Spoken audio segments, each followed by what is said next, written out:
Kisah tangisan dari Castilbran.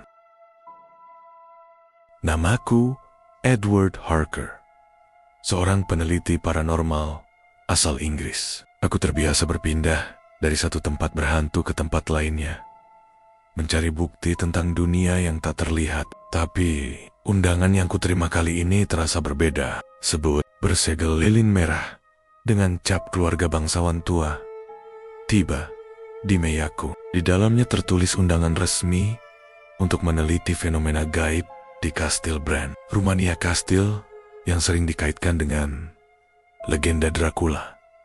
Awalnya aku mengira ini hanya promosi wisata horor. Namun, rasa penasaran membawaku terbang ke Rumania. Ketika mobil yang kutumpangi mulai mendaki bukit terjal menuju kastil, hawa dingin menyergap.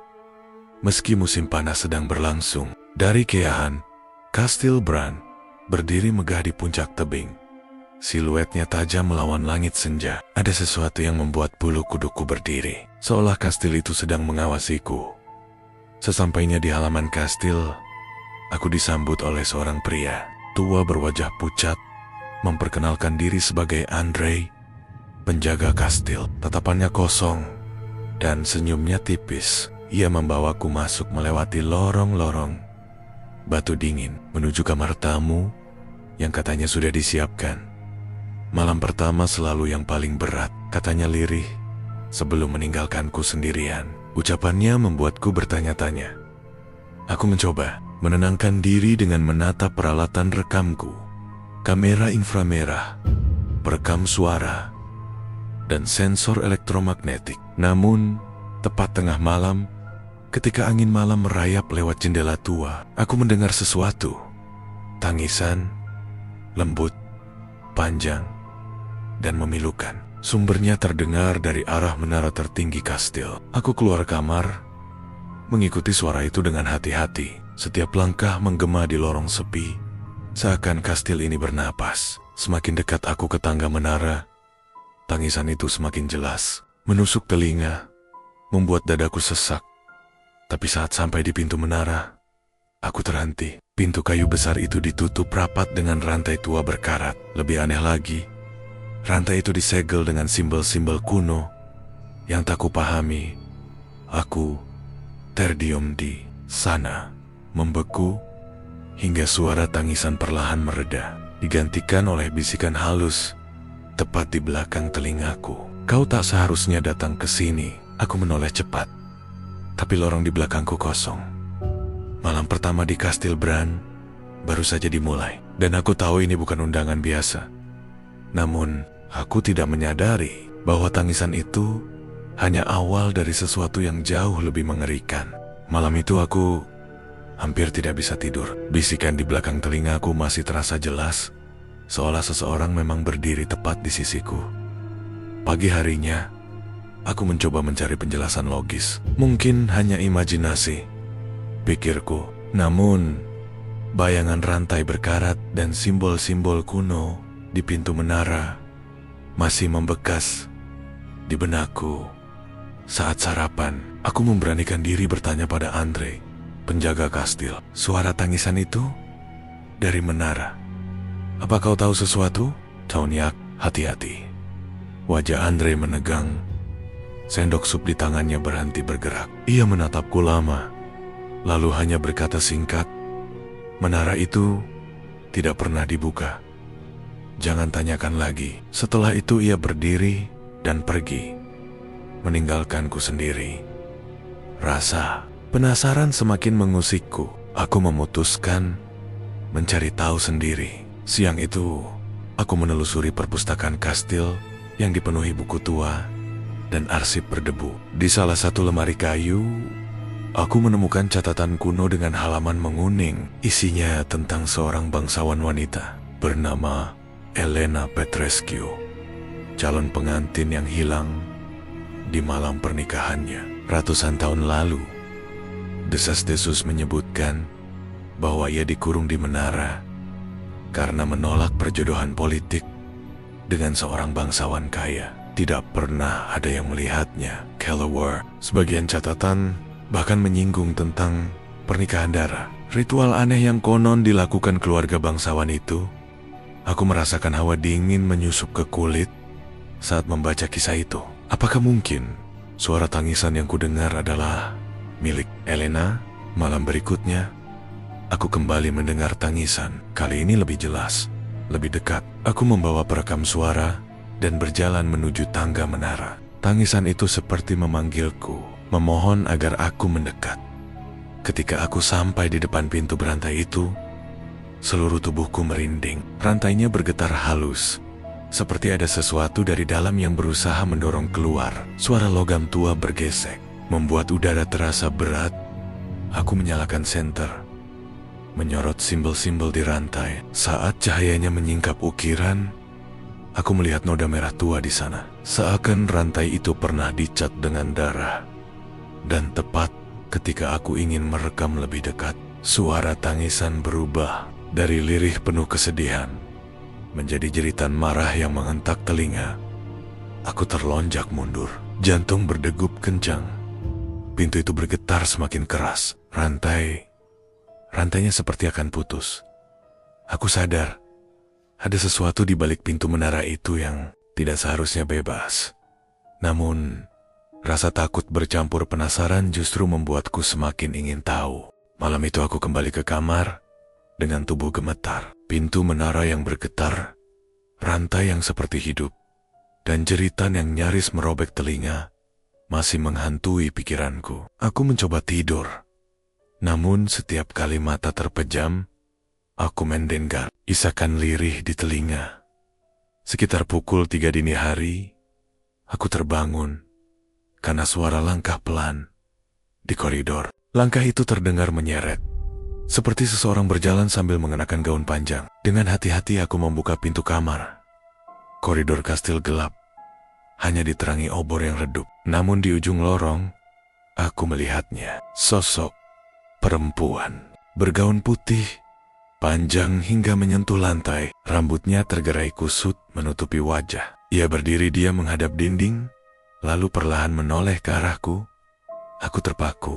Meski wajahnya samar dalam bayangan, aku bisa melihat matanya kosong, dan air mata mengalir deras di pipinya. "Elena," bisikku tanpa sadar. Sosok itu tidak menjawab. Ia hanya menunduk, lalu berjalan perlahan menuju tangga menara. Gaunnya menyeret lantai, meninggalkan jejak basah, seperti noda darah yang baru. Aku nekat mengikutinya. Namun saat aku menuruni tangga beberapa langkah, sosok itu tiba-tiba menghilang. Hanya jejak merah samar yang tertinggal di lantai batu. Keesokan paginya, aku kembali mencoba bertanya pada Andre. Namun, ia menolak bicara. Bahkan kali ini dengan nada keras. "Jangan pernah buka segelnya. Apapun yang kau lihat, itu bukan manusia lagi," katanya. Suaranya bergetar antara marah dan takut. Kata-katanya membuatku semakin yakin bahwa ada sesuatu yang disembunyikan di kastil ini. Rahasia kelam yang berhubungan dengan hilangnya Elena.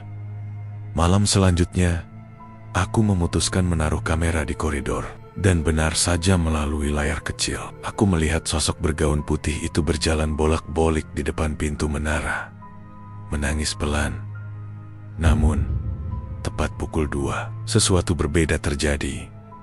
Sosok itu berhenti, lalu menoleh ke arah kamera. Untuk pertama kalinya wajahnya terlihat jelas, pucat, penuh luka, dengan mata hitam kosong menatap tajam, dan kamera mati seketika. Aku tahu, aku semakin dekat pada kebenaran, sekaligus semakin dekat dengan bahaya. Setelah melihat rekaman kamera berhenti tepat saat sosok itu menatap, aku tak bisa lagi menahan rasa penasaran. Suara tangisan, jejak basah di koridor, dan peringatan Andre semuanya hanya membuat tekadku semakin kuat. Aku harus tahu apa yang sebenarnya tersembunyi di balik pintu menara itu. Malam berikutnya, aku menyiapkan peralatan, obor, senter, dan linggis kecil. Saat kastil mulai sunyi, aku berjalan perlahan menuju menara. Lorong terasa lebih dingin dari biasanya. Seakan udara di sana menolak keberadaanku. Di depan pintu berantai itu, tangisan kembali terdengar. Kali ini bukan sekadar lirih, tapi jelas seperti seseorang sedang meratap tepat di balik pintu. Suara itu membuat bulu kuduku berdiri, namun sekaligus memanggilku untuk lebih dekat. Aku menyentuh rantai tua berkarat itu. Anehnya, begitu jariku menyentuh, hawa dingin langsung merambat ke tulang. Dengan sekali hentakan, aku mencoba merusak salah satu gembok.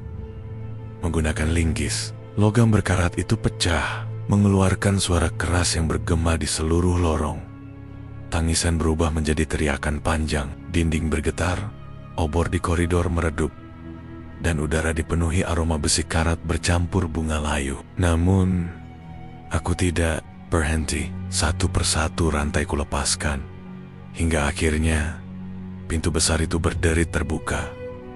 Gelap, hanya kegelapan pekat yang menyambutku. Aku menyalakan obor, menyorot ke dalam. Ruangan itu sempit, dingin, dengan dinding batu penuh coretan samar, seperti bekas kuku yang menggores. Di sudut ruangan, aku melihat sesuatu yang membuat darahku membeku.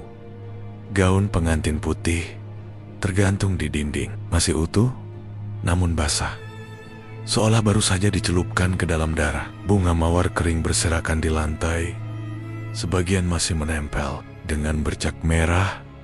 Tiba-tiba, suara isakan itu berubah menjadi jeritan marah. Udara berputar kencang, obor di tanganku hampir padam. Dari balik kegelapan, aku melihat bayangan perempuan bergerak cepat, mendekat dengan tatapan penuh kebencian.